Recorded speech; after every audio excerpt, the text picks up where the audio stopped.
Elaine Wilson, Paul Krugman, and Russell Simmons. But first, a panel on ethics in book reviewing includes Christopher Hitchens, Francine Prose, and Sam Tenenhouse. This is about 90 minutes.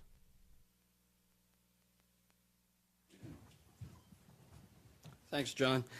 This started out because I did a survey years ago in 1988 on the ethics of book reviewing, and at the time when I wrote a note to the audience and to our membership, I wrote, to the respondent who accused the survey's drafter of being an idiot, I say, you're right, but not for the reason you think. I plan to leave future surveys to large institutions with career bureaucrats and charming duck ponds.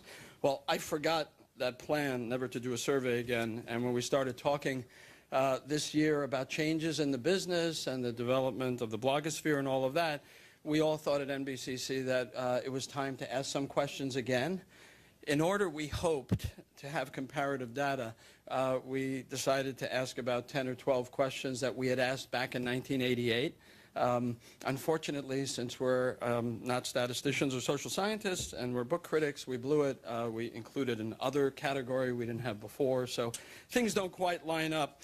But as far as I'm concerned, all of this is just an extended anecdote, and the numbers are fun, but the real idea is to get us thinking about issues. What I want to do, since we do have quite a crowd, and we're hoping to go to 1 o'clock, at least some of us, if the energy is in the room, but we'll break briefly at 12:30 so everybody can go where they need to go, because the advertisement was for 12:30. I thought the most effective way to do this is to first start with a little bit of performance art. Instead of my introducing everybody, I'll have everyone introduce himself or herself as if they were writing a good critical ID for a review, e.g., Christopher Hitchens is the future author of God is Still Not Great, or something like that. And then I will take a couple of minutes just to toss the questions in the air. I'm not going to give you results because that would eat up too much time, but I think I'd like the questions in the air. I'm then going to ask everybody on the panel to talk for about 5 minutes toward this subject, individual questions or whether the whole thing is a bunch of malarkey and we shouldn't worry about ethics in book reviewing, and then we'll open it up to conversation. So I'd like to start just by having the panel introduce itself. Chris, could you begin? Hitchens here. I write about books for the Atlantic Monthly. I'm Francine Prose. I'm a novelist and sometime book reviewer. John Leonard. I write a new books column every month for Harper's and longer reviews for the New York Review of Books and The Nation. I'm David Ulan. I'm the book editor of the Los Angeles Times. I write for the paper. Before that, I was a freelance reviewer for 20 years. God save me. I'm Sam Tannenhouse. I'm the editor of the New York Times Book Review. So hardly any editing needed. 5 objective introductions. So we had a 32 question survey, just so you have a little bit of numbers at the beginning. It was somehow, amazingly, thanks to SurveyMonkey, we got 356 responses to these 32 questions, and dauntingly, because the software has this other category, which people immediately ran to, not wanting to answer yes, no, or not sure, we have 1,836 comments. You won't hear all of them today. The only question that absolutely all 356 people responded to is, are you an NBCC member? So everyone was able to answer that question. I'm going to just mention a couple of things here. The survey obviously sought clear-cut answers. This other category in particular, the invitation to comments, invited people to immediately go there and talk about the nuances. So probably 1,000 of these 1,800 comments are, it depends. How can you even ask, or something like that. But we still have some numbers, and I'll try to put some of them out if those issues come up, both from the old survey and the new one. But here are the questions. I'll try and just reel them off real fast. Should a book review editor assign a book to a casual acquaintance of the author, e.g. someone the reviewer may have met at a writing conference, party, or on a panel, but who is not a close friend? Should a book review editor assign a book to a friend of the author? Should a book review editor assign a book on subject A to a reviewer who has also written a book on subject A or a subject extremely close to that? Is it right for book review editors to allow reviewers to request a particular book, even though that practice occasionally leads to back-scratching and attempted setups? Is it the book review editor's obligation to question a prospective reviewer about potential conflicts of interest rather than the reviewers to raise the subject? Is it ethical for a reviewer to decline to review a book he has already accepted for review on the ground that he didn't like the book and doesn't want to say negative things in print? Should anyone mentioned in the acknowledgments of a book be barred from reviewing it? Should authors who publish with a particular house be permitted to review other books published by that house? Should a writer be allowed to review the book of someone who shares the same literary agent? That's a question in which the responses changed enormously from 20 years ago. Should a person who has written an unpaid blurb for a book be allowed to write a fuller review of the book? Should an editor ever assign a book to a reviewer who is known to hold aesthetic, political, or literary views contrary to those of the author? Should an editor ever assign a book to a reviewer who is known to hold aesthetic, political, or literary views similar to the author's? Is it ever ethical to review a book without reading the entire book? That has stayed fairly consistent, although it's a trick question because it says ever. So if you think it ever is okay, then your answer should be yes. But most people actually changed that, and they thought, is it generally ethical to review a book? Anyway. Should literary blogs adhere to the same rules of ethics, whatever the consensus may turn out to be on them, as newspaper book review sections? This is the beginning of the new questions. A lot of those questions were on the earlier survey, too. Should literary journals, serious popular magazines, e.g. The Atlantic, and so-called opinion magazines, e.g. The Nation, adhere to the same rules of ethics, whatever the consensus may turn out to be on them, as newspaper book review sections? Should a literary blogger review the book of another literary blogger to whose blog she or he links? I remember I wrote that he or she, so I guess SurveyMonkey is a woman and sort of reverse that. All right. Should freelance book critics request only those books from publishers that they're likely to review or judge for an award, or is it okay for freelancers to request a much larger number of books? I wrote that terrible question, which is a disjunction, which does not allow a yes or no answer, and so a lot of people immediately fled to other. If you think it's okay for freelancers to request more books than they can review or judge, is it okay for them to sell whichever ones they don't want to keep? I don't know if the Strand person is here. I understand they have an anniversary. So we asked that question in honor of the anniversary. Is it okay to assign a book by author A to reviewer B when author A has served as a major source for B in a book that B has already published, known to us as the Woodward on Tenet question? Is it okay for a book review editor in deciding which books to review to favor books by writers who also review regularly for that book section? A nice new question.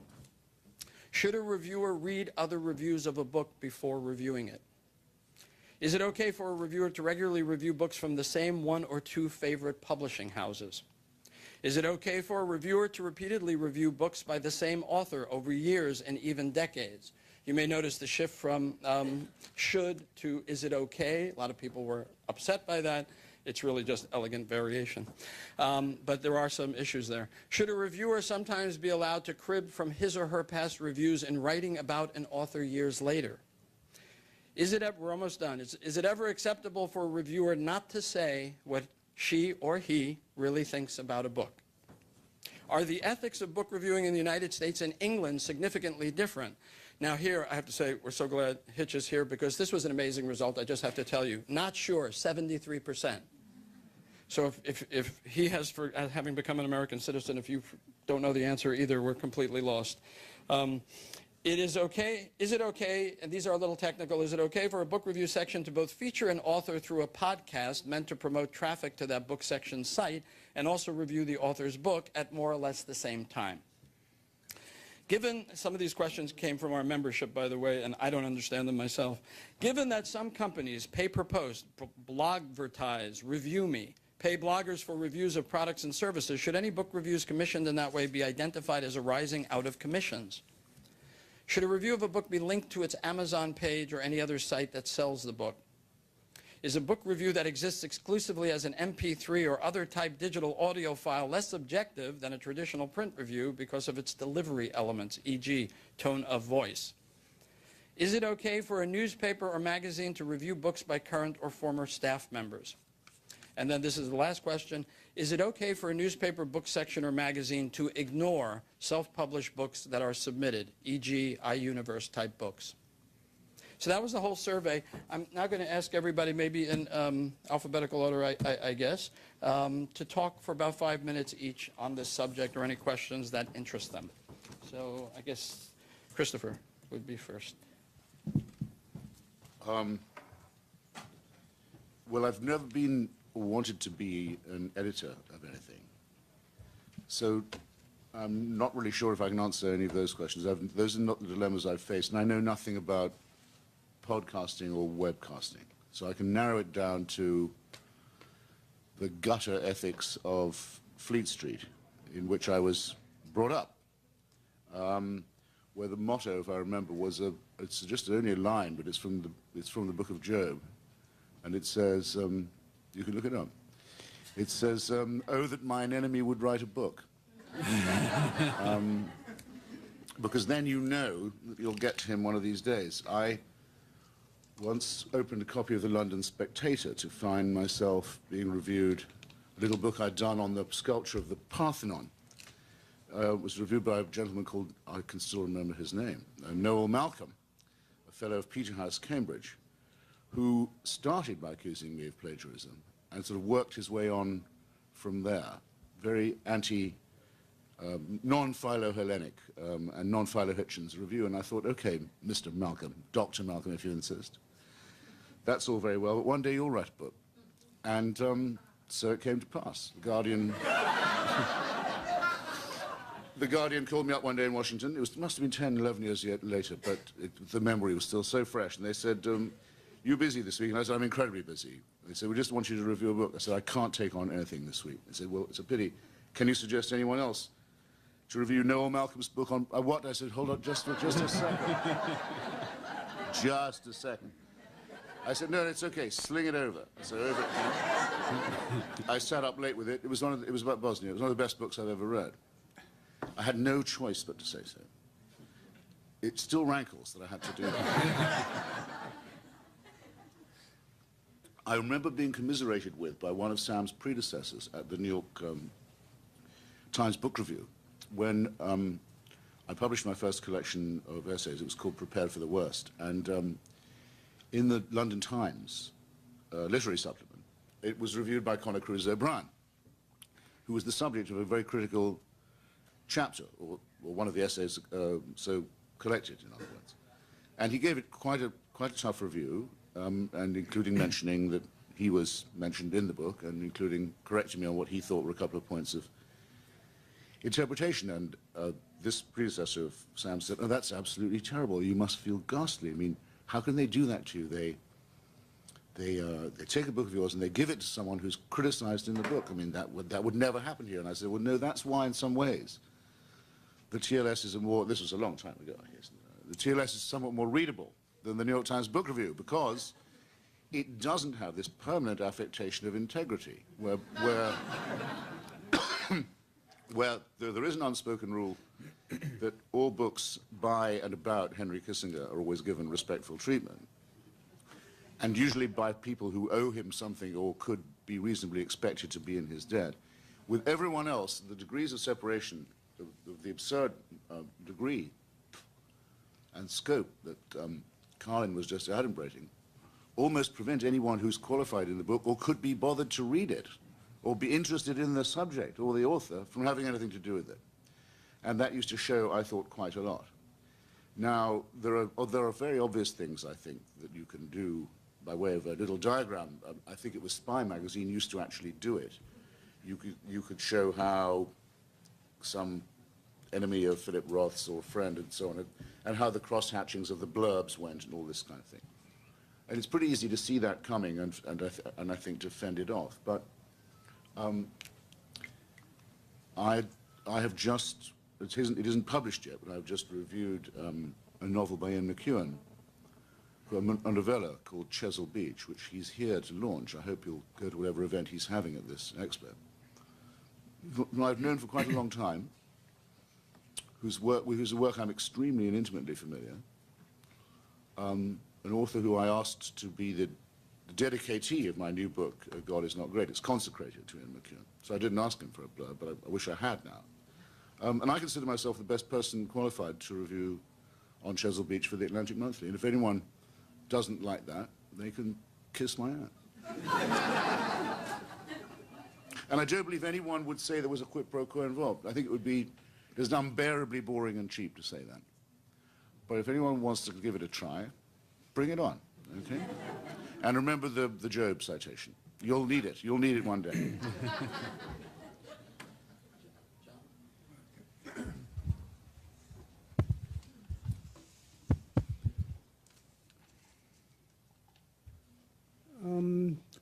Let's make a couple of distinctions. If you are new in the game, or struggling as a freelance reviewer, you don't have any choice as to which books you're going to review. An editor will determine that.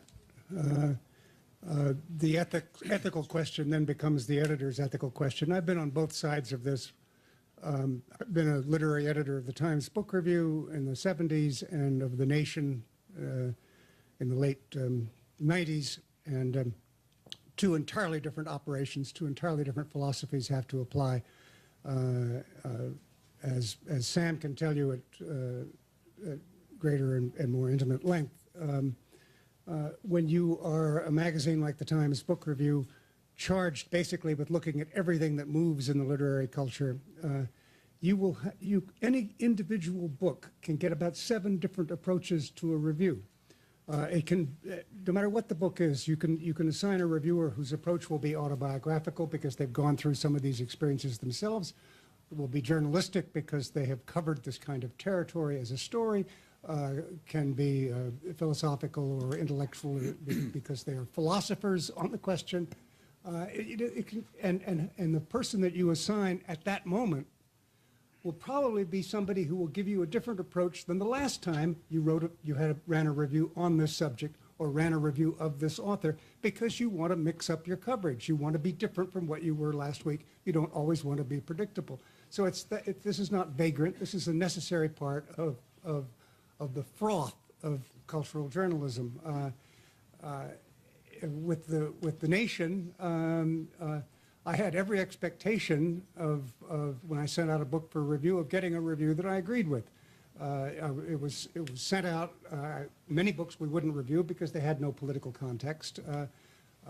Many books were reviewed because I cared about them personally, and I didn't care whether the rest of the culture did. It was my job, my playpen.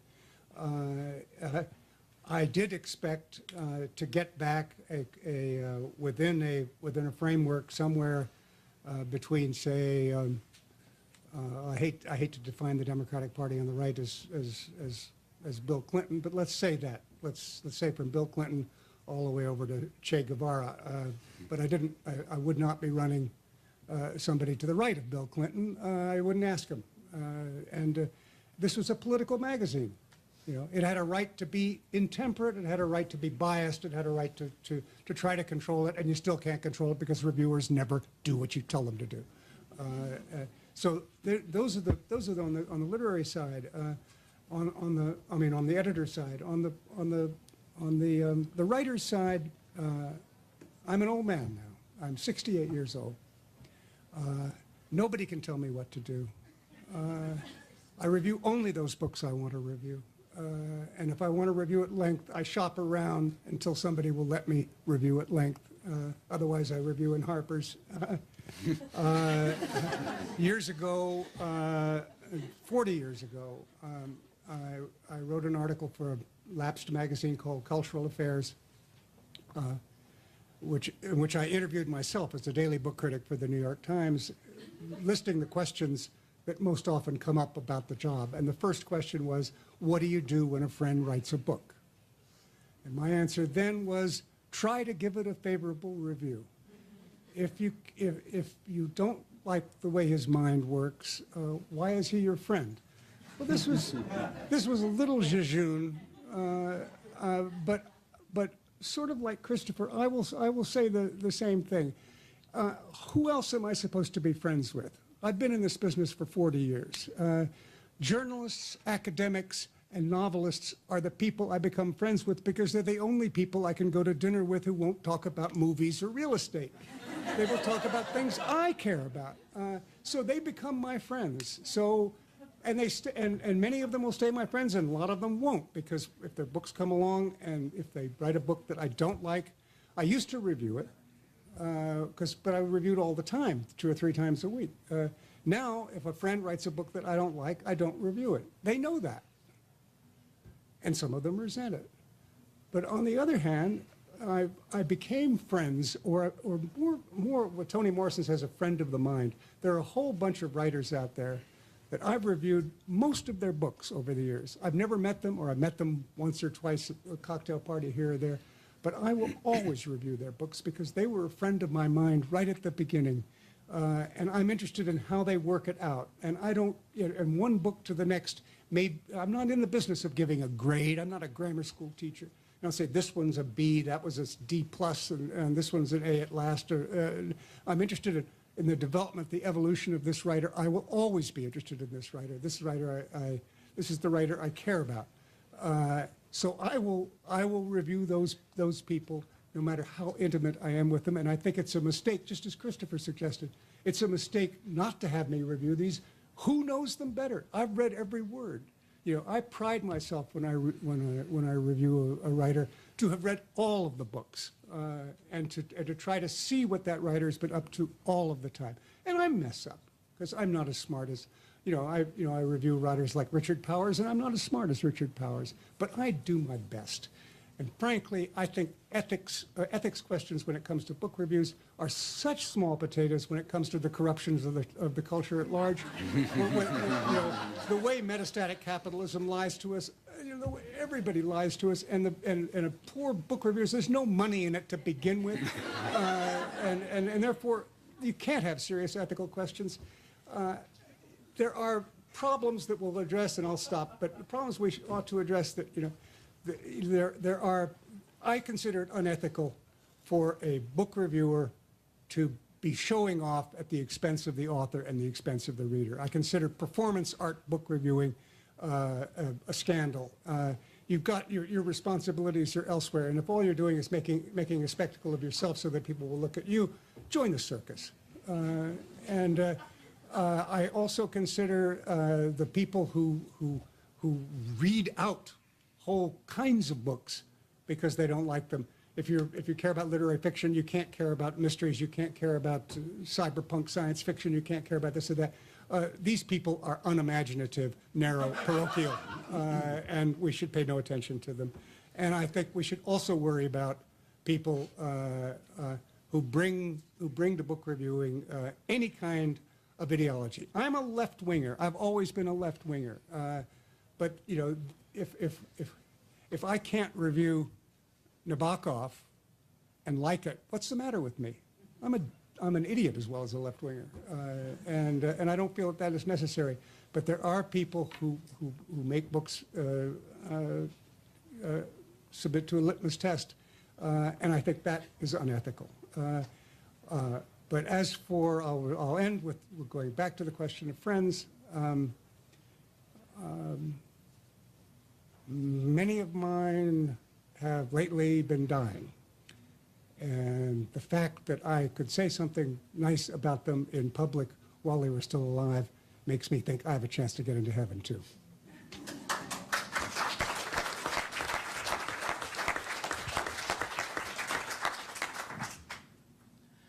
I'm going to answer 2 of Carlin's questions briefly and then go on to say why I don't want to answer any of the others.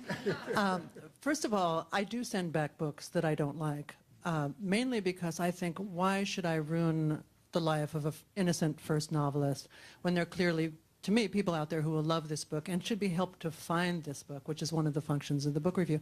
Second of all, I also review books by acquaintances and even friends. As Christopher said, I don't feel that it clouds my objectivity. As John said, I feel that I can be an advocate for the book. Years ago, I was assigned a book by one of Sam's predecessors at the book review. And it was someone I knew, a guy I knew. He wasn't a close friend. He was someone I taught with and had been at writers' conferences with. And I asked if that was a conflict of interest, and the editor said, "Have you ever had an affair with the guy?" And I said, "Not that I remember." And he said, "Fine, go ahead and write the review." And I did. But the reason that the whole question of ethics kind of bothers me is it seems to me to support a slightly bogus idea about book reviewing, which is, I think, not a friend of book reviewing in general, not a friend of literary culture, which is that the book review is some sort of version of Consumer Reports, or it's, you know, like a peer review panel of the FDA.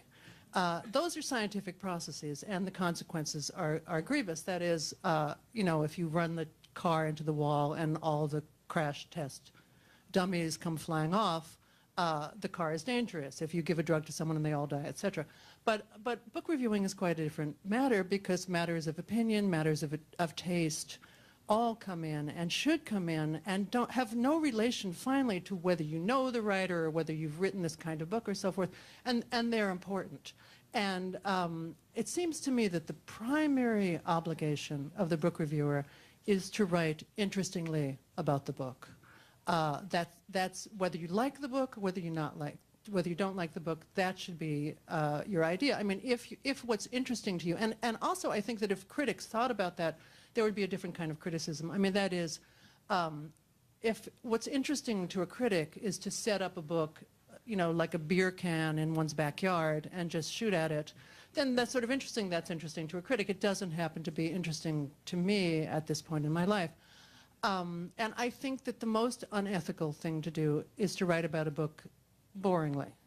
It's no friend to the book, you're being no friend to the writer, and no friend to reading in general, which is what we all should be doing. Thanks.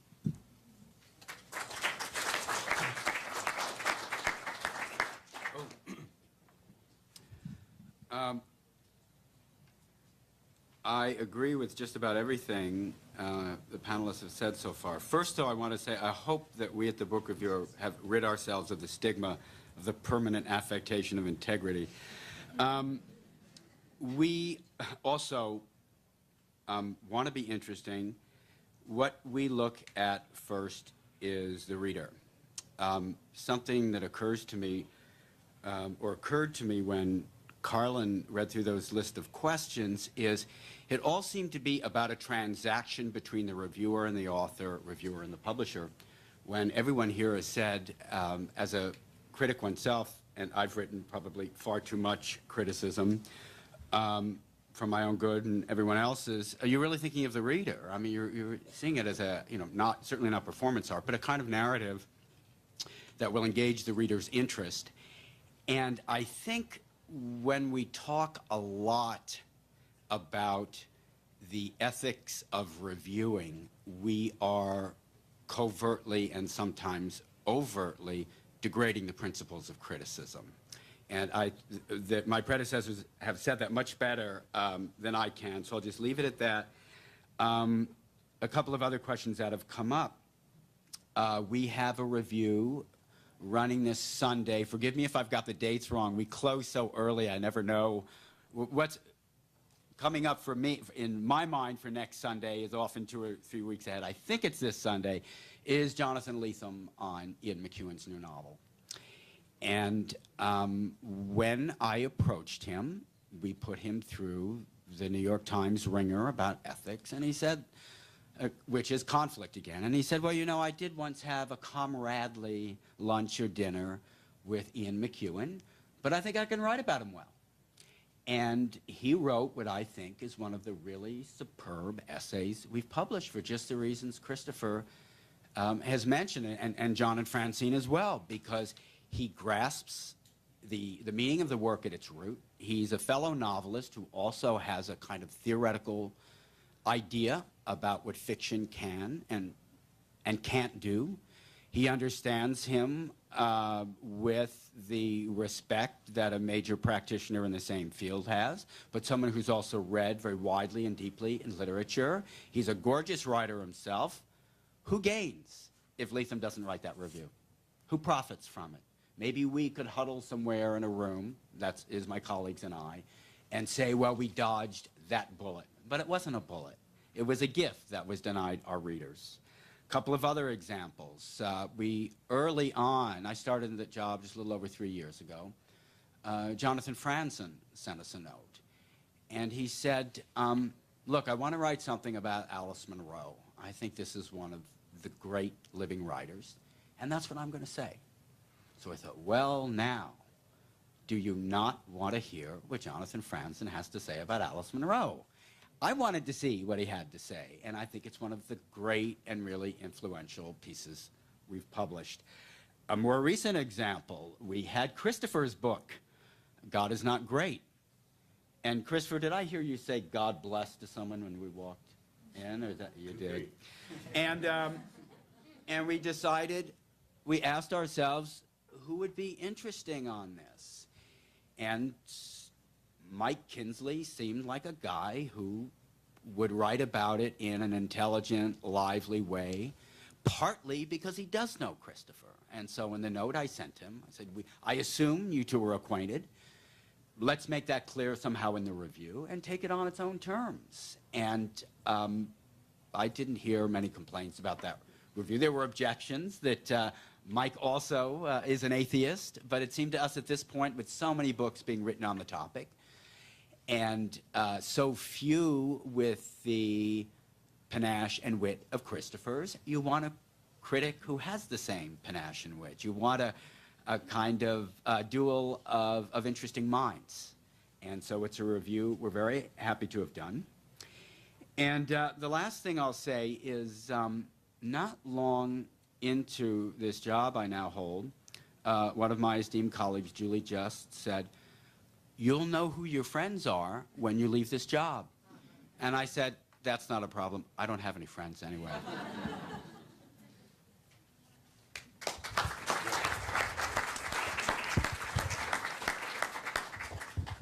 So I'm just realizing sitting up here that I'm faint with hunger, so if, if this is non-coherent, I apologize.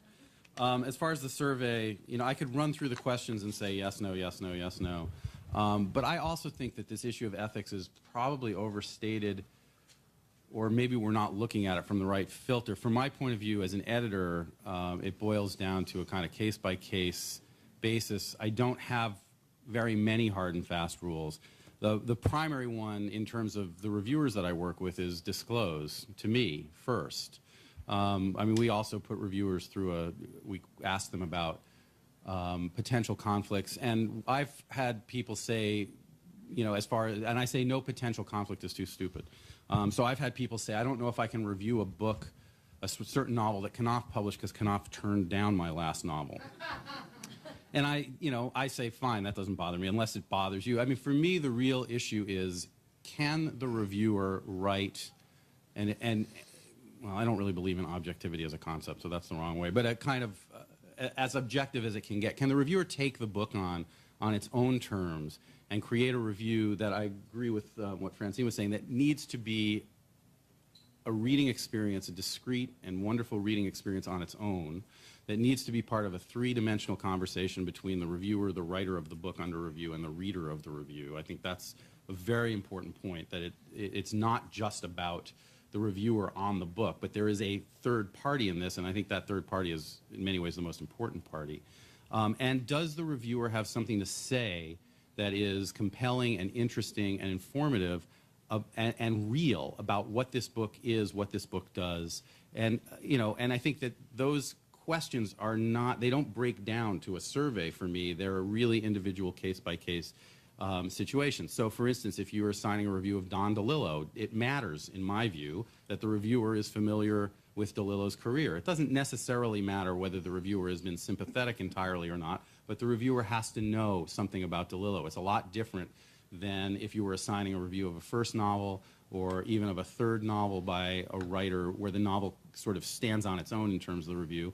I also think it's different if you're assigning a longer review or a shorter review. If you're assigning an essay-ish review, then the assumption, or at least my assumption, is that there will be more career context, more of a sense of placing this writer within a frame, whereas in a 600 or an 800-word review, it's often all a reviewer can do to basically assess the book under question. So I want my reviewers to tell me any potential conflict, and then I'll decide case by case. I do draw the line at having friends review friends, because I think it gets tricky, and it's a tricky area I'd rather not go into. I don't review my friends' books as a reviewer, mostly because I want them to remain my friends. And also, I just feel like it's cleaner not to have that. But as far as acquaintances go, again, it depends on the nature of the acquaintance. If it's somebody you interviewed 10 years ago, does that invalidate you from writing a review? I don't think so, unless it's someone you had a strong reaction to. I was giving an example. I won't say who it is, but I was giving an example of a writer. I wanted to review a book, and then I interviewed this writer. And I also don't necessarily have a problem with a reviewer who does an interview with a writer and then also reviews the book. Again, it depends on whether that reviewer can maintain his sort of critical distance or critical judgment.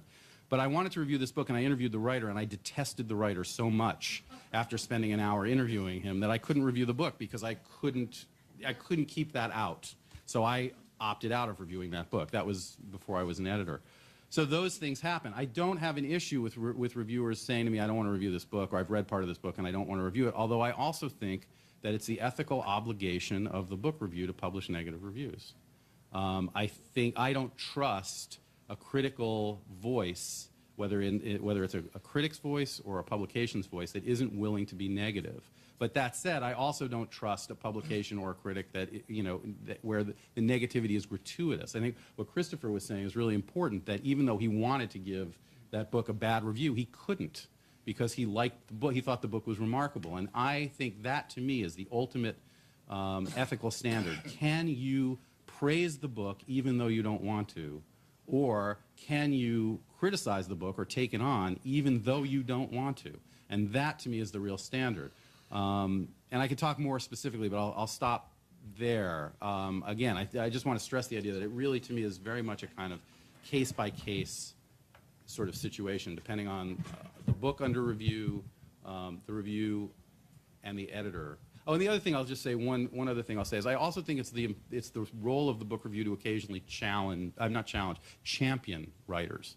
So, for instance, last Sunday, we put Lydia Davis on the cover, because I think Lydia Davis is a remarkable short story writer who has never gotten her due.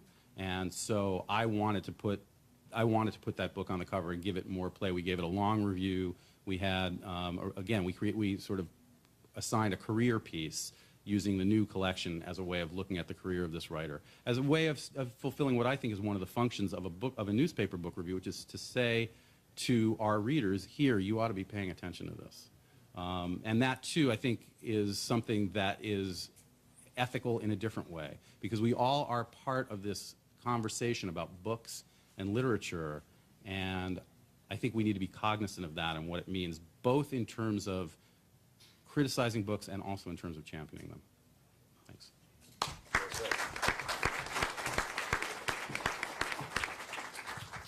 I am not the designated defender of this survey. I agree with a lot of what's been said, and I have a mixed view on a lot of these things, but I'm going to punch back a little bit from the standpoint of ethics mattering, because I heard some things that suggested that they do matter after you get past the original, pronouncement that it's okay to do this and that. Let's talk about Ian McEwan as an example, since he's come up several times. So today in the Times is a really nasty review of his new novel that says it's a lousy book by Kakutani. Now, I thought it was a terrible review, as I think a lot of her reviews are terrible reviews. In other words, every sentence she quoted from McEwan was a better sentence than any sentence she wrote herself in the review.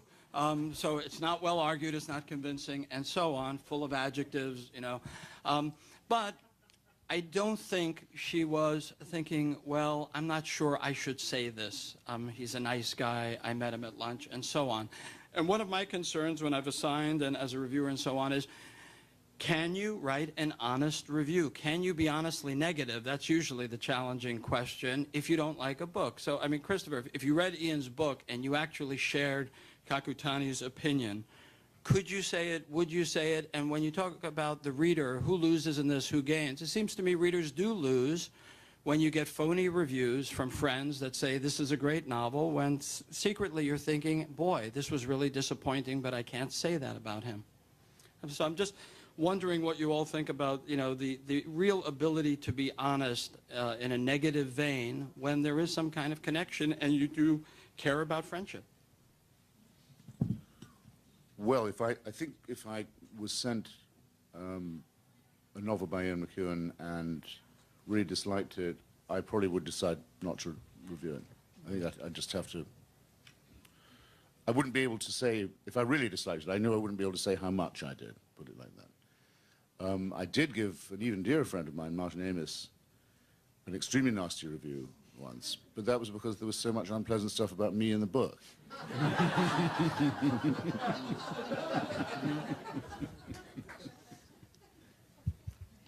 I felt he earned it. That review was obviously vetted before it was he had a assigned. bad review coming for that one. I want to say something about that. It's very simple not to review a book. You don't have to review every book that comes along, even if it's by your friend or your acquaintance or whatever. Yes, for intellectual respectability, any publication and any critic has got to have a record of negative reviews, if only so that the reader has a way to bounce, to judge, to shade. You've got to establish your reputation. The more you review, the easier this is for what you like and dislike, what your standards are, so that you don't have to start all over again with every review, every 800-word review, saying, this is what I care about, this is what I don't care about, so you know where I am.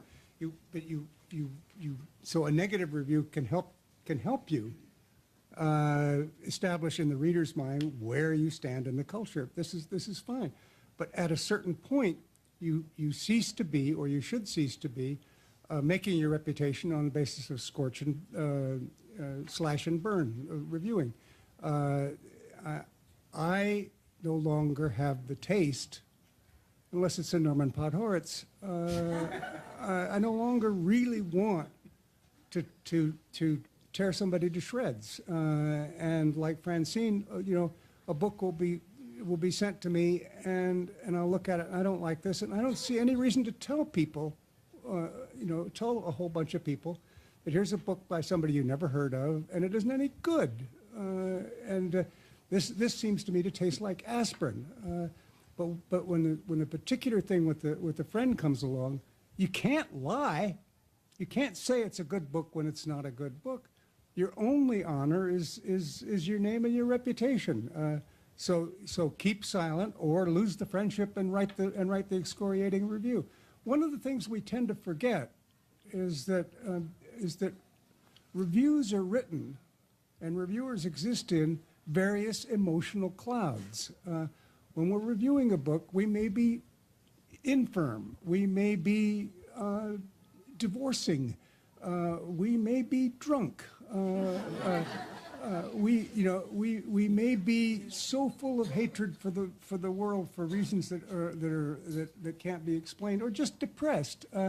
And then in comes a book, and we're not being fair to it. We've got to always consult our own weather before we send those words out. There was a time in my life when I was basically killing myself with alcohol, and I was finding in every book that was sent to me for review reveries of the sort that fit right in with the reveries that I was indulging in. This often had nothing really to do with the book itself or what the author intended. It had to do with what I thought I needed and my self-pity and everything.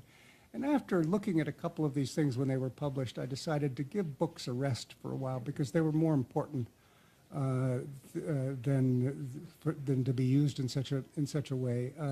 And so I just stopped, and then I sobered up, and then I felt I could at least, you think against yourself as a reviewer. You say, okay, what are my preconceptions here that may interfere?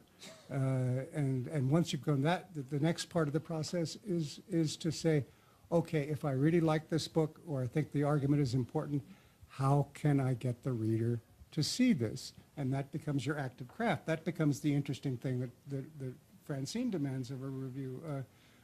Okay, you mount an argument. It's an act of seduction, but you want somehow to recreate in the reader the experiences that you had when you read the book.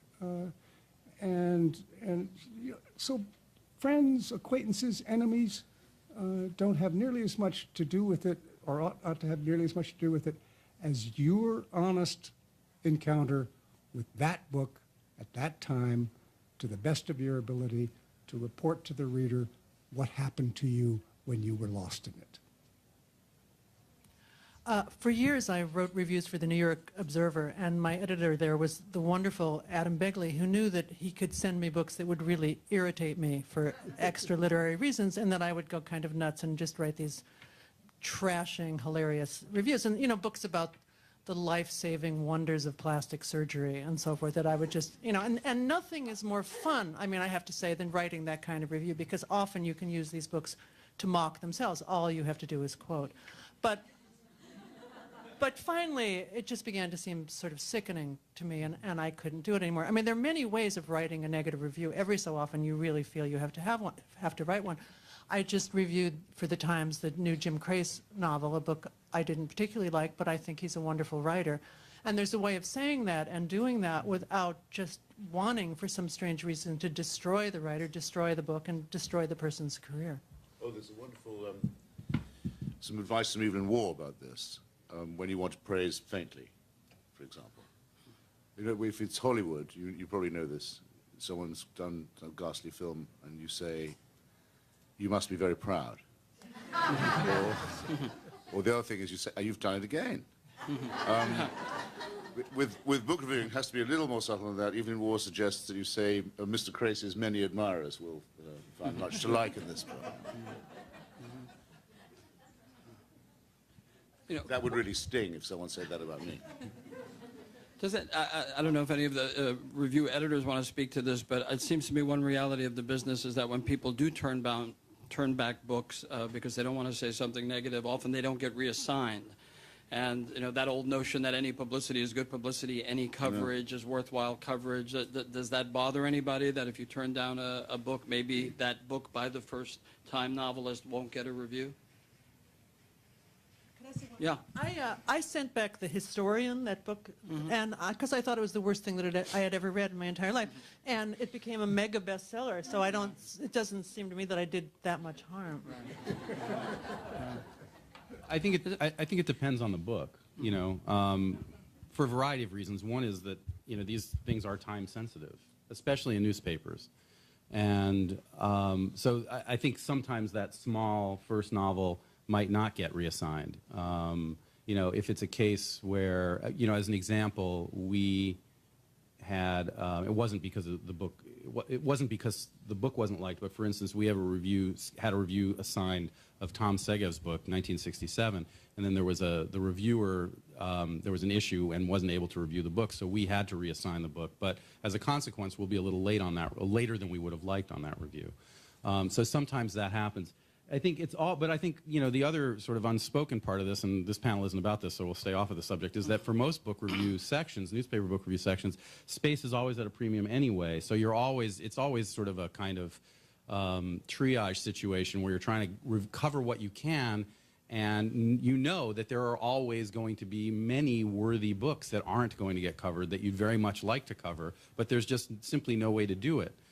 Because you're always fighting to balance how many books you can cover with what's the depth of the coverage you're going to give them, and I think that that's a really sort of important balance to keep in mind. It's not just merely about the quantity of books, but also about the quality of criticism.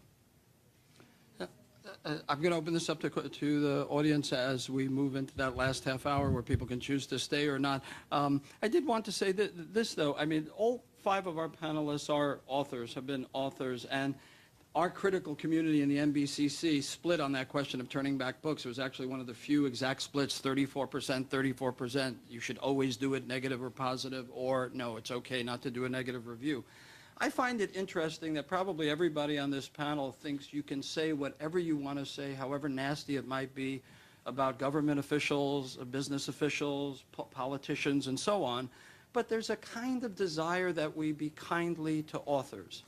And not really always call a spade a spade. I mean, I want to say something for the critical side. I don't understand why it's not okay to look at a book and say this is really terrible, and maybe even in stinging language, when it's okay to criticize almost every other part of society.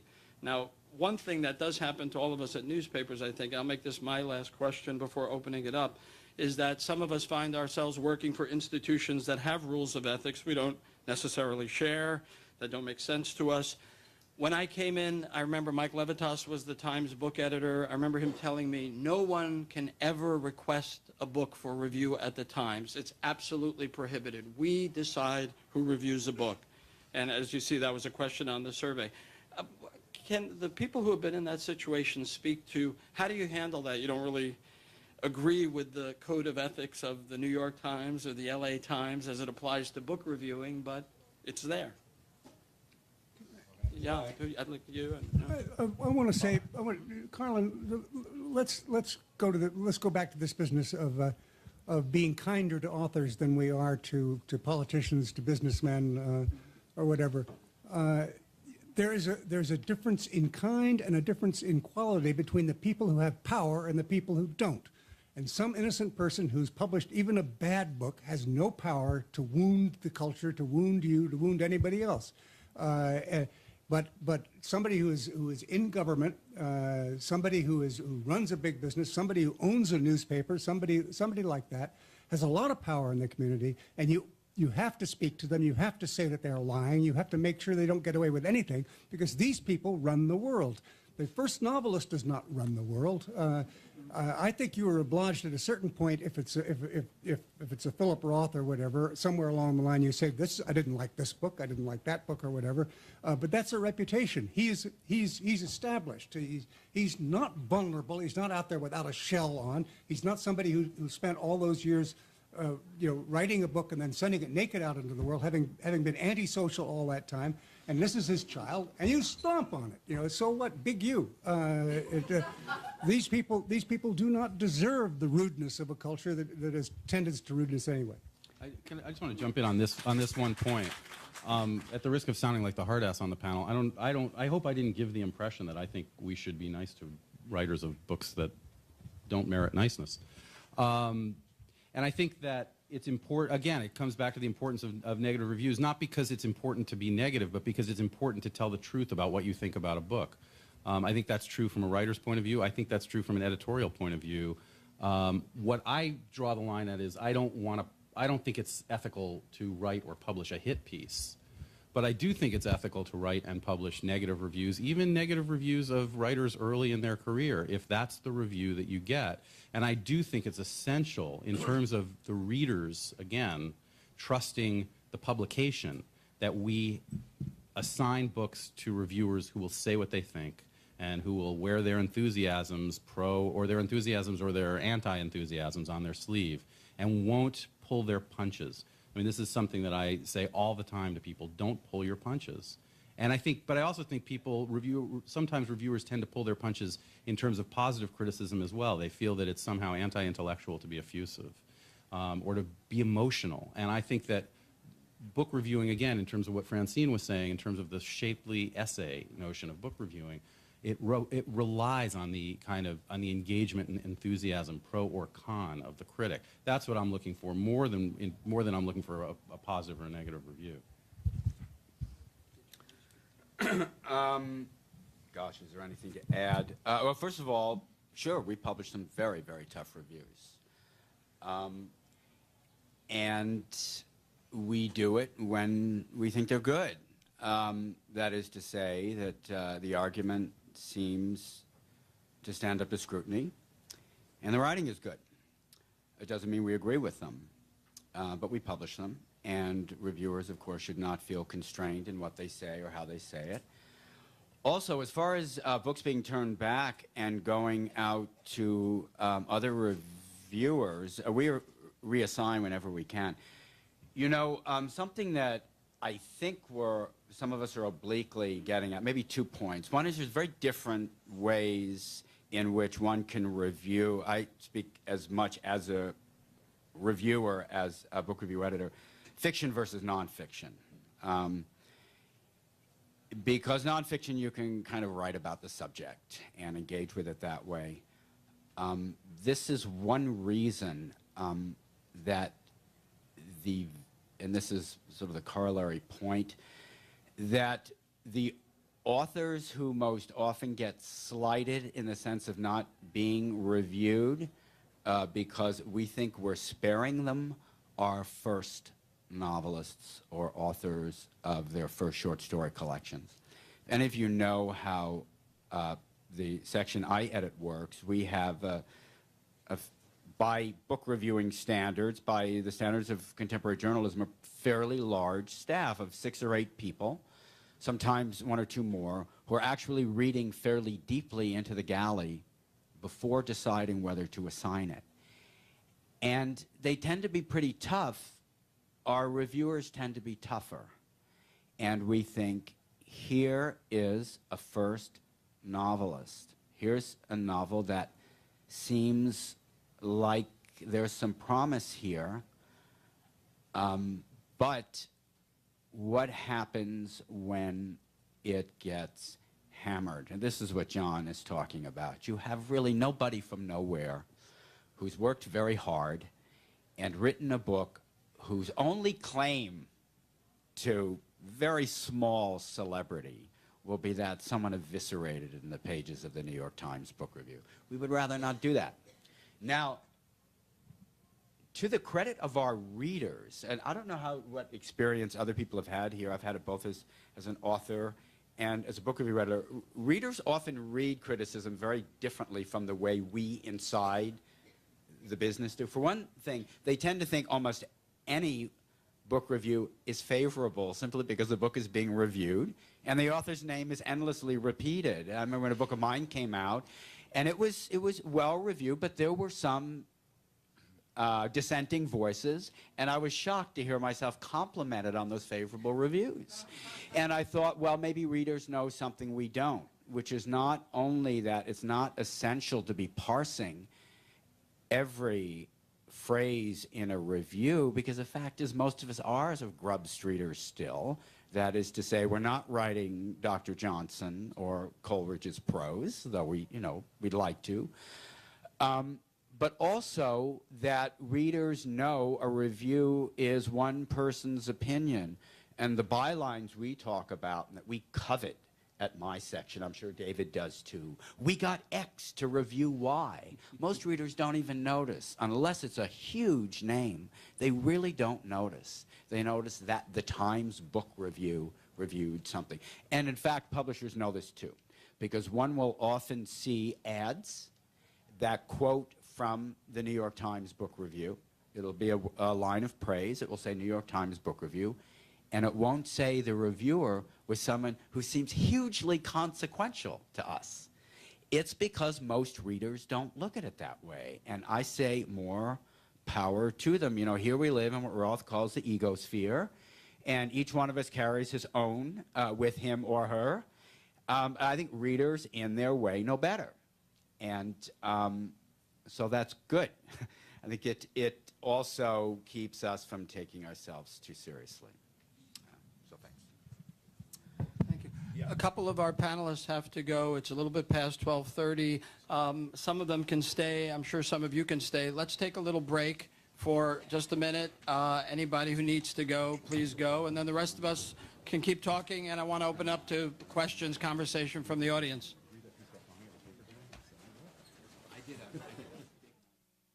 So, and we have a microphone in the audience, so please say who you are and direct your questions to somebody in particular.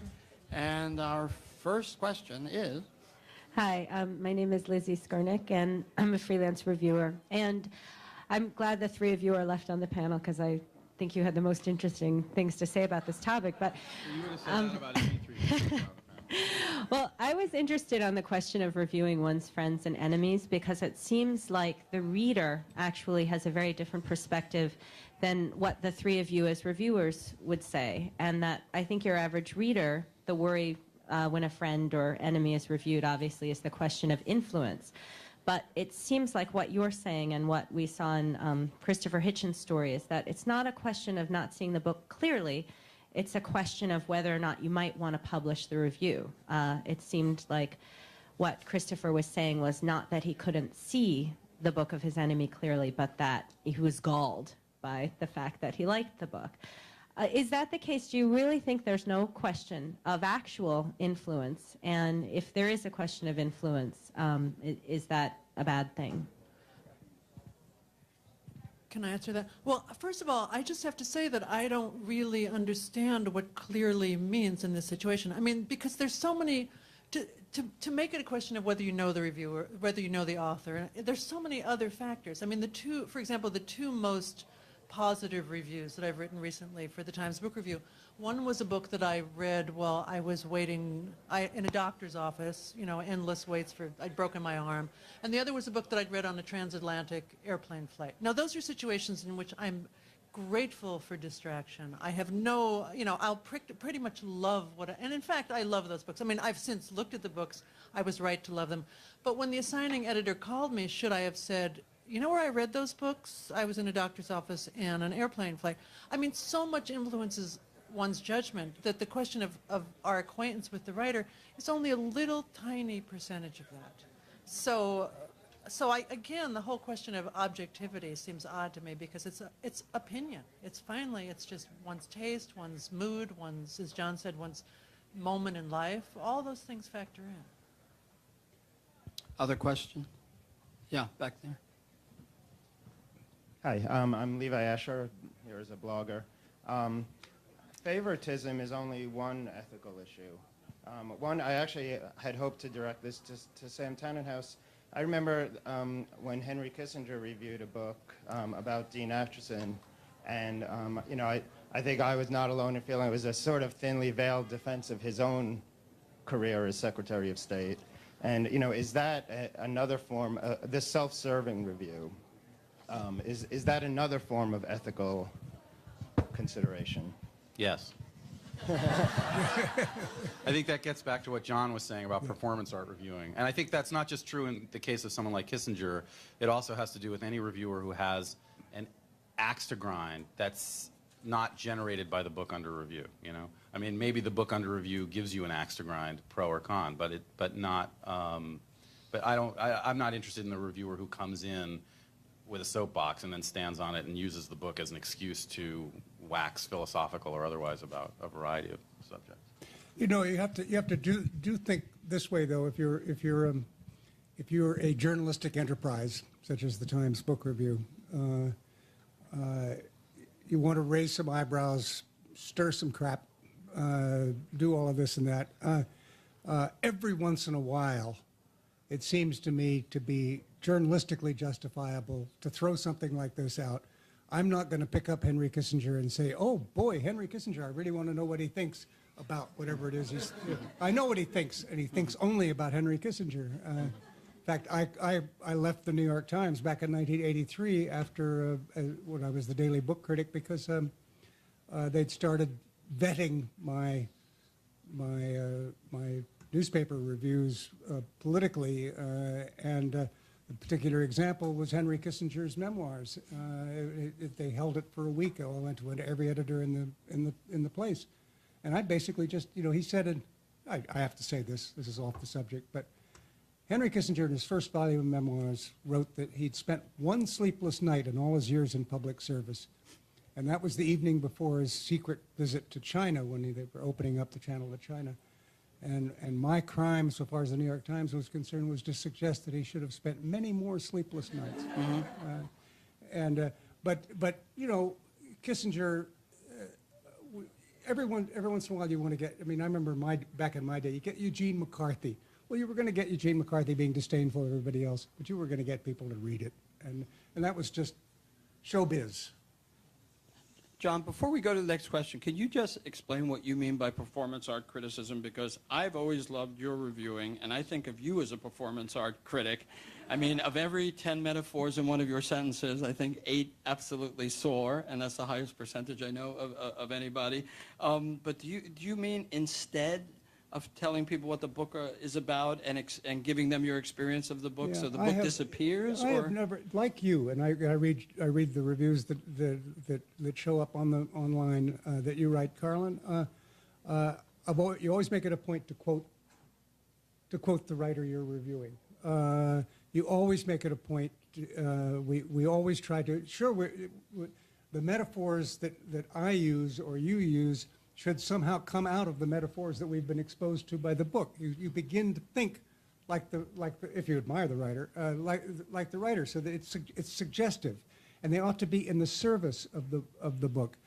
The best in the business ever for doing this was Isaiah Berlin, where you sometimes couldn't tell when he was writing about Herzen or something like that, where Herzen stopped and Berlin took over. This gives a kind of momentum to the review, and also persuasiveness to the review. I'm not saying that you shouldn't write well when you write. I'm saying that it should not be at the expense of the writer and the book that you're reviewing. That everybody sees only you, and not the writer, because quite frankly, it is a parasitic business, reviewing. Without the genius, we are nothing.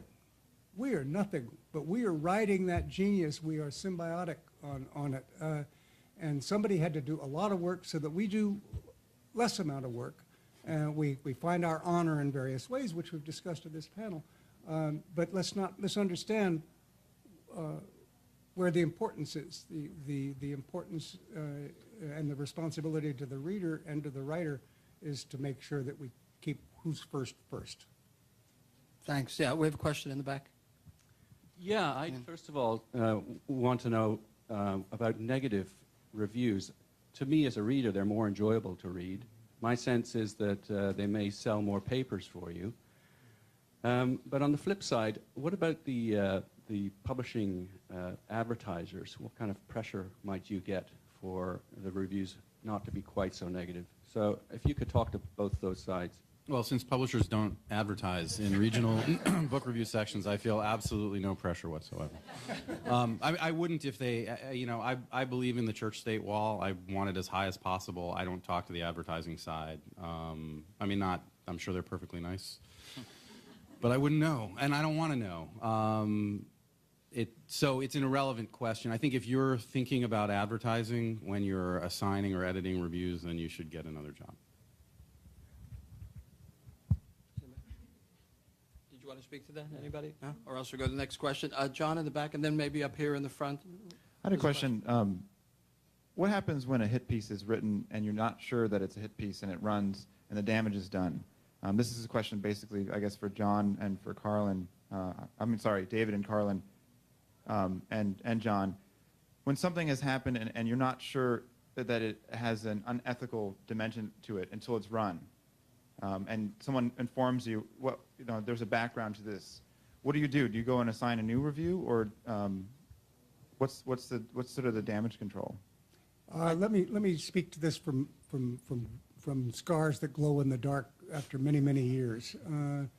I'm not talking about the one that before you published. I'm talking about the ones that you do publish, that it turns out that you should have known better.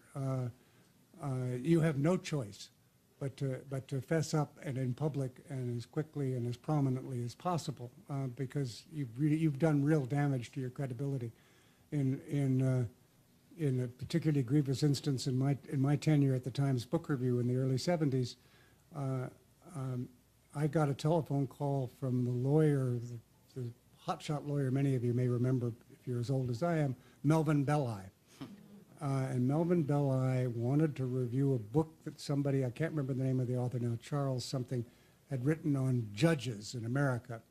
And had written, it was an attack on judges. And Melvin Belli suggested plausibly to me that he had a lot of opinions on judges and that this book was a wonderful jumping off point for telling stories about judges, et cetera, et cetera. So I commissioned that, and in came a review, which was quite entertaining and favorable to the book under review, and I published it.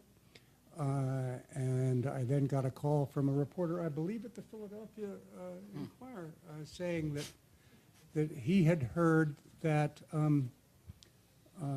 that all of this was a joke, that Belli was a friend of the author of this book, and that the author of the book had posed as Belli with Belli's permission and had conned me into getting his own book assigned to him, and he'd written the review himself, and I had published it.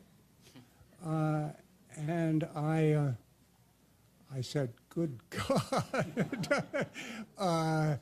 there's no, I'm good at talking my way out of lots of things, but there was no way to talk my way out of that. And I made a few inquiries, and everybody thought it was very humorous, but me, I didn't think it was humorous. So I devoted the back page of the Times Book Review, the following issue, to a column titled "Suckered," and described the whole thing, and said that, you know, that none of this is funny.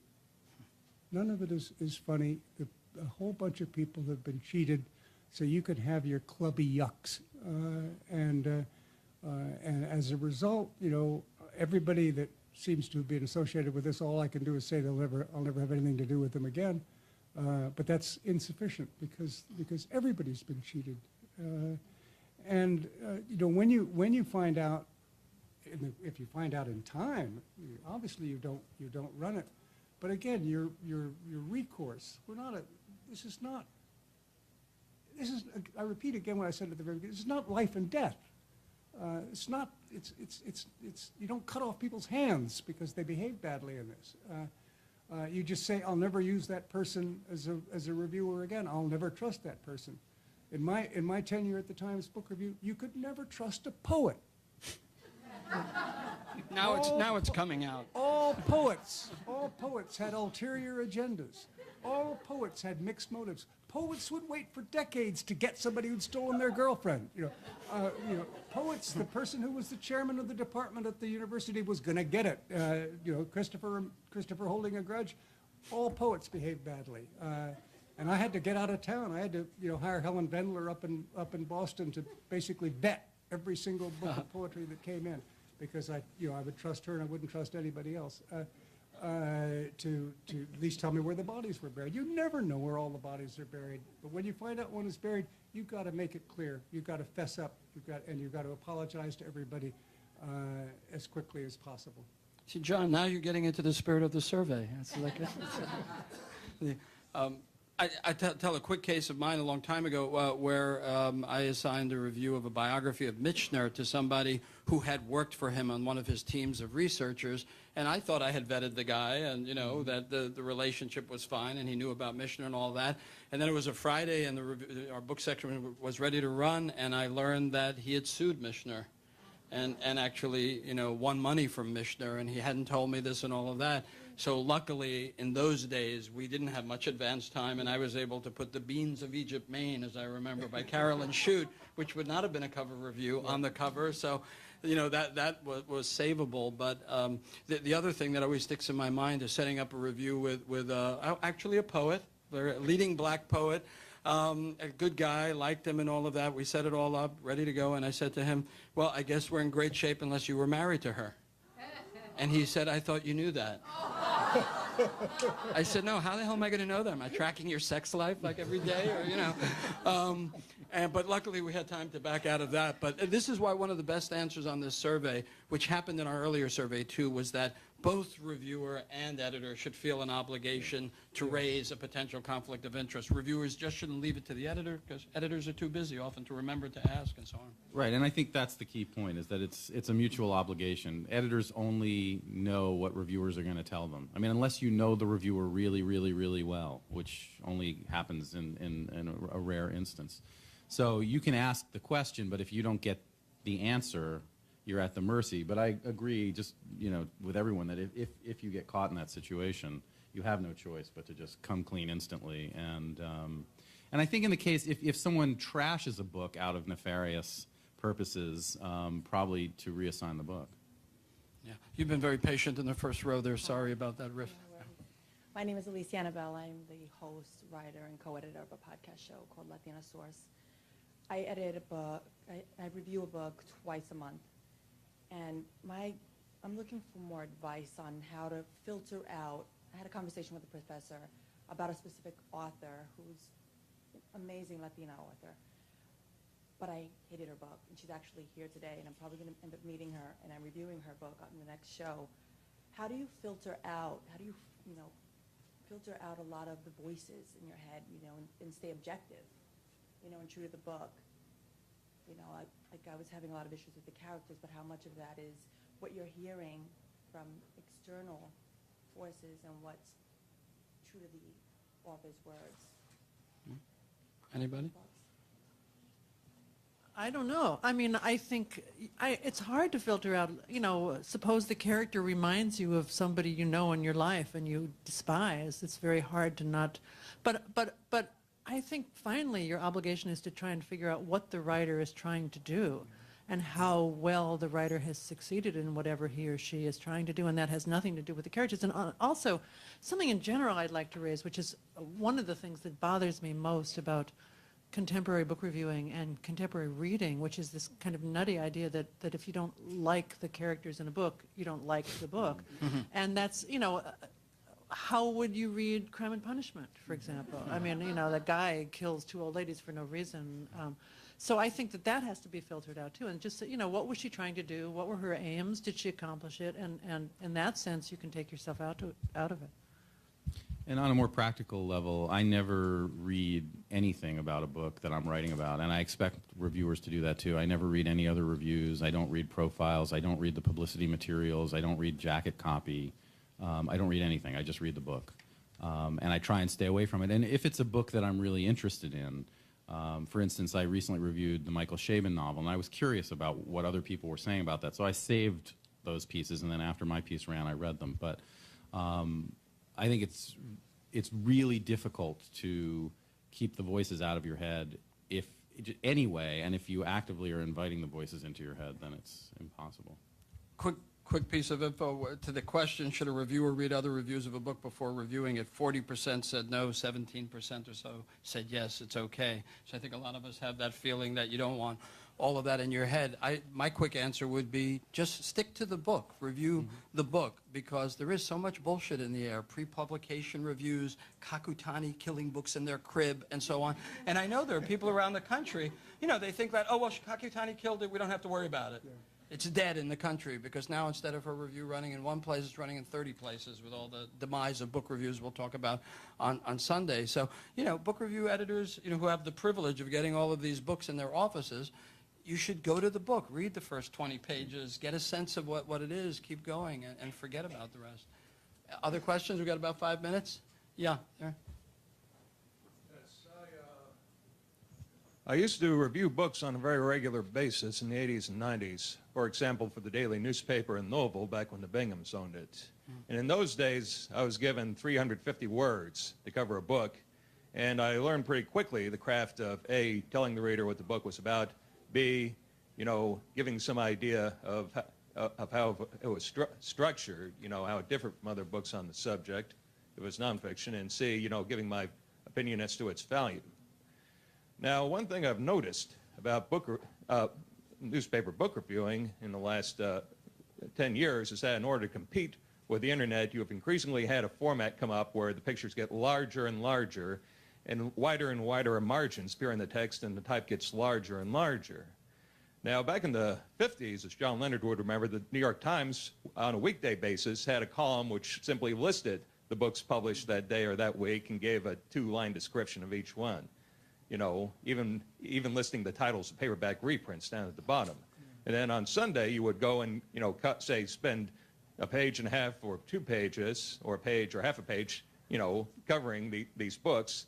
And, if you had a picture there, if it was not a photo of the author, it would be, a picture that did not necessarily dominate at the expense of the text. Can you bring it to a question, just because we only have a couple of minutes left, and I don't want to exclude somebody if they have a question? Now, the question being posed here is, how does a book editor balance the need to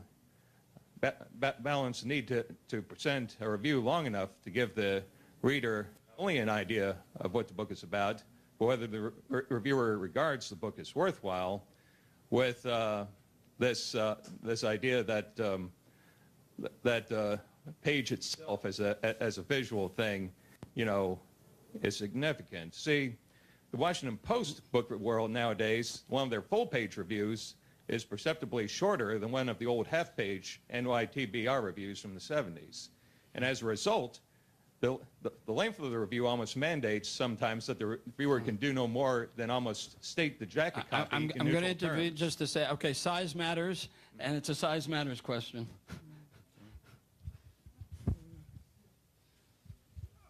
You know, the misery that graphics has brought into the world of book reviewing is infinite, and the depth is we drown in it. I can tell you, I've been a television critic for New York Magazine for 23 years, and the number of words that I get to a page in New York Magazine has gone from 1,250 to 750, and to no purpose that I can see except to accommodate teasers and pictures that are bigger than they need to be, except what gets lost is the consumer guide, which I'm supposedly providing. With books, it's the same, but it's a little more complicated. Everybody wants to compete for everybody else's attention, and newspapers and magazines feel that the only way they can do that is through graphics, not through better writing or better choices or better bylines or whatever. They try to do it through graphics and through teasing, through telling you what the piece says before you read it. All of this stuff. However, even at the Times Book Review, which unlike the LA Times gets a significant amount of book advertising, it's gone way down. It's gone way down. So the real threat to the book reviewing is the amount of print, period, that a newspaper is willing to devote to book reviewing medium.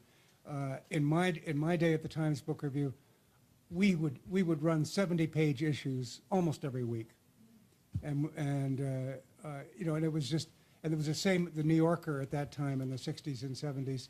You know, we think of that as the glory days of John McPhee giving you everything you never wanted to know about oranges in three separate excerpts. But the fact of the matter is that William Shawn had an enormous amount of space because he had an enormous amount of advertising, and we don't have that advertising anymore, and we certainly don't have it for books. And so they never advertised outside in Boston or Los Angeles, or San Francisco, or Chicago, they simply wouldn't do it. But now they're not even advertising in the Times. They're finding better places to put they think better places to put their money, and that's I'm sorry to say is the real threat. If you look at you've lost about a third of the words, almost everywhere. Yes, you're right. About a third of the words. But the pages you've lost that you never see are the worst loss. Is there another question, a last question over there? When an author writes a letter to the editor and says that review really sucked, is there an ethical piece there? Do you always print it, never print it? Does the reviewer get to respond? I know different publications handle it differently, but I'd love to hear your thoughts. We rarely publish letters to the editor only because of space. And in fact, we're in the process of, I think we're going to start running a letters to the editor column on the website because we have the space. But for me, I mean, it sort of touches back on what John was saying. For me, given limited space, I would give the space to a review rather than to a letter, unless it's a letter, unless something egregious has occurred, in which case we need to come clean about it. My general policy wouldn't be to let the reviewer respond, only because I feel like it starts a conversation that I'm not sure benefits anyone. And I think the real question, too, is what is the author? You know, if the author, we get these letters all the time, if it's just as simply this review sucked and they didn't understand how great my book was, okay, I understand that, I've been there.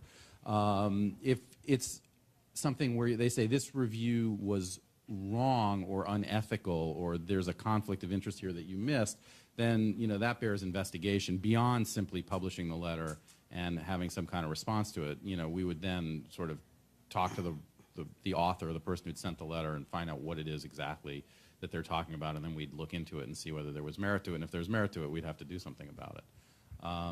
But that's a long roundabout way of answering your question. Something important here. It's almost always a mistake for the author to write that letter. And it never looks good. And if the magazine in question actually allows the reviewer to respond, it's going to look worse. I remember vividly once Alfred Kazin taking grave exception to something that Joan Didion had written in the Times Book Review in my tenure. I can't remember what it was, but he went on and on and on in the highest possible dudgeon, basically saying she was a young whippersnapper and and had no right to blah blah blah. And it was off occasion. I felt I had to run the letter, but I also felt that I had to allow Didion a chance to respond, and she did. And what we ran was this long letter from Alfred Kazin, and then it says, Joan Didion replies, "Oh, come off it, Alfred." Well, guess who won that? The whippersnapper rose. One quick comment just on the shorter reviews about how ridiculous this is in newspapers, then we can break.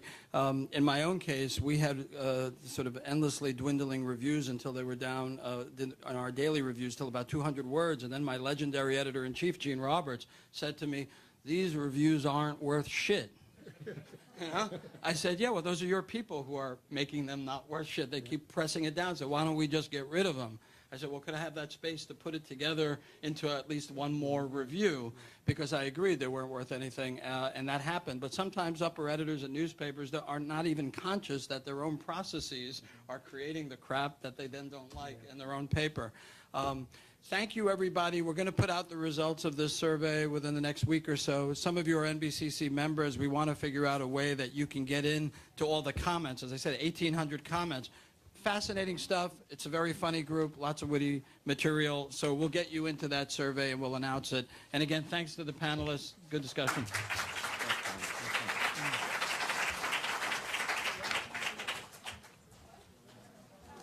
Yeah. 32 question survey. Just so you have a little bit of numbers at the beginning. It was somehow, amazingly, thanks to SurveyMonkey, we got 356 responses to these 32 questions, and dauntingly, because the software has this other category, which people immediately ran to, not wanting to answer yes, no, or not sure, we have 1,836 comments. You won't hear all of them today. The only question that absolutely all 356 people responded to is, are you an NBCC member? So everyone was able to answer that question. I'm going to just mention a couple of things here. The survey obviously sought clear-cut answers. This other category in particular, the invitation to comments, invited people to immediately go there and talk about the nuances. So probably 1,000 of these 1,800 comments are, it depends. How can you even ask, or something like that. But we still have some numbers, and I'll try to put some of them out if those issues come up, both from the old survey and the new one. But here are the questions. I'll try and just reel them off real fast. Should a book review editor assign a book to a casual acquaintance of the author, e.g. someone the reviewer may have met at a writing conference, party, or on a panel, but who is not a close friend? Should a book review editor assign a book to a friend of the author? Should a book review editor assign a book on subject A to a reviewer who has also written a book on subject A, or a subject extremely close to that? Is it right for book review editors to allow reviewers to request a particular book, even though that practice occasionally leads to back-scratching and attempted setups? Is it the book review? Should a literary blogger review the book of another literary blogger to whose blog she or he links? I remember I wrote that he or she, so I guess SurveyMonkey is a woman and sort of reverse that. All right.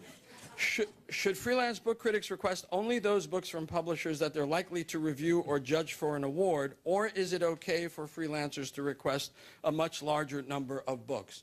I wrote that terrible question, which is a disjunction, which does not allow a yes or no answer, and so a lot of people immediately fled to other. If you think it's okay for freelancers to request more books than they can review or judge, is it okay for them to sell whichever ones they don't want to keep? I don't know if the Strand person is here. I understand they have an anniversary.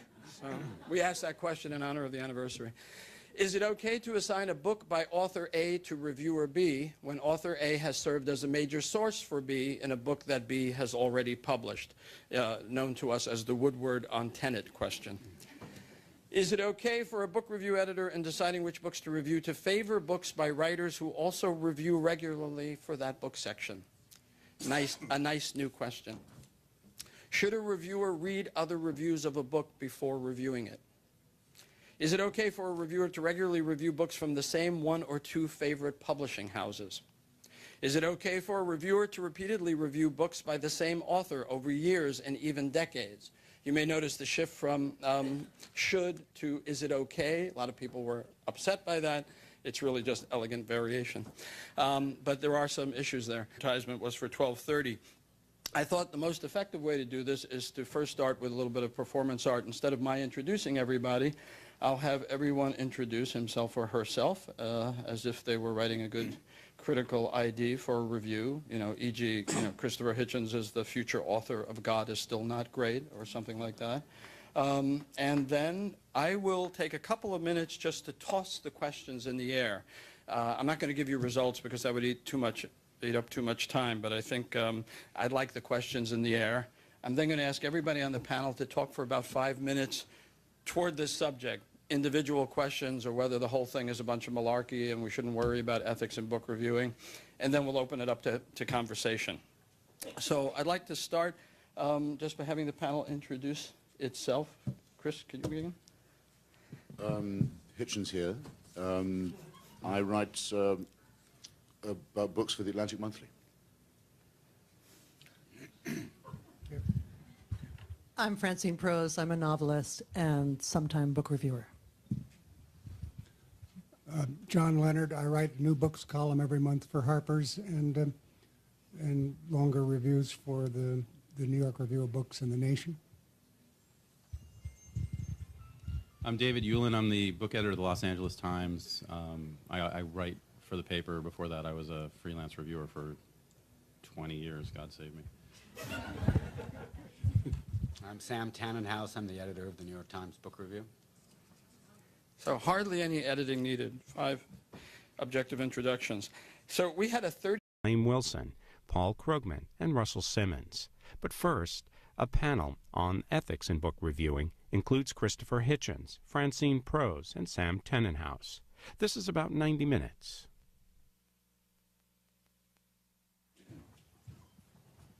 Thanks, John. This started out because I did a survey years ago in 1988 on the ethics of book reviewing. And at the time, when I wrote a note to the audience and to our membership, I wrote to the respondent who accused the survey's drafter of being an idiot, I say, you're right, but not for the reason you think. I plan to leave future surveys to large institutions with career bureaucrats and charming duck ponds. Well, I forgot that plan, never to do a survey again. And when we started talking this year about changes in the business and the development of the blogosphere and all of that, we all thought at NBCC that it was time to ask some questions again. In order, we hoped to have comparative data, we decided to ask about 10 or 12 questions that we had asked back in 1988. Unfortunately, since we're not statisticians or social scientists and we're book critics, we blew it. We included an other category we didn't have before, so things don't quite line up. But as far as I'm concerned, all of this is just an extended anecdote, and the numbers are fun, but the real idea is to get us thinking about issues. What I want to do, since we do have quite a crowd, and we're hoping to go to 1 o'clock, at least some of us, if the energy is in the room, but we'll break briefly at 12:30 so everybody can go where they need to go, because the average editor's obligation to question a prospective reviewer about potential conflicts of interest rather than the reviewers to raise the subject. Is it ethical for a reviewer to decline to review a book he has already accepted for review on the ground that he didn't like the book and doesn't want to say negative things in print? Should anyone mentioned in the acknowledgments of a book be barred from reviewing it? Should authors who publish with a particular house be permitted to review other books published by that house? Should a writer be allowed to review the book of someone who shares the same literary agent? That's a question in which the responses changed enormously from 20 years ago. Should a person who has written an unpaid blurb for a book be allowed to write a fuller review of the book? Should an editor ever assign a book to a reviewer who is known to hold aesthetic, political, or literary views contrary to those of the author? Should an editor ever assign a book to a reviewer who is known to hold aesthetic, political, or literary views similar to the author's? Is it ever ethical to review a book without reading the entire book? That has stayed fairly consistent, although it's a trick question because it says ever. So if you think it ever is okay, then your answer should be yes. But most people actually changed that, and they thought, is it generally ethical to review a book? Anyway. Should literary blogs adhere to the same rules of ethics, whatever the consensus may turn out to be on them, as newspaper book review sections? This is the beginning of the new questions. A lot of those questions were on the earlier survey, too. Should literary journals, serious popular magazines, e.g. The Atlantic, and so-called opinion magazines, e.g. The Nation, adhere to the same rules of ethics, whatever the consensus may turn out to be on them, as newspaper book review sections?